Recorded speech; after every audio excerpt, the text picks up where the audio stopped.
করলেন এই মতো অবস্থায় আলমপুরে যে স্যার এরকম এই বাগড়ার ঝিলখানাতে একটা জুট মিলে ফায়ার হয়েছে, এই মতো অবস্থা আপনি একটু কাইন্ডলি তাড়াতাড়ি আসুন। এই মতো অবস্থা আমি এসে আমার 3টে গাড়ি দিয়ে আগুনকে কন্ট্রোল করে দিয়েছি।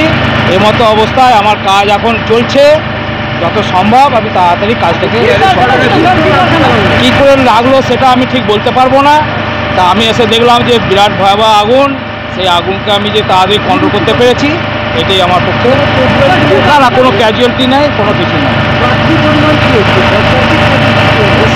আনুমানিক কিছু আমি বলতে পারবো না, তা ফায়ার হয়েছে, আমি এলাম, এসে আগুন নিয়েছে। না না না না না কোনো ইকুইপমেন্ট নেই। আমার 3টে গাড়ি এসেছে, আর একটা আমি পাম্প চালিয়েছি ওপেন ওয়াটার সোর্স থেকে, সেটা আমার এমপি ভাউজারে লাগিয়ে এর মতো কাজ। ওপেন ওয়াটার সোর্স এই আমাদের এমসিবিটি আছে, এই এমসিবিটি দিয়ে আমরা আমাদের গাড়ি। আগুনের পরিমাণ ভয়াবহ ছিল, কিন্তু এখন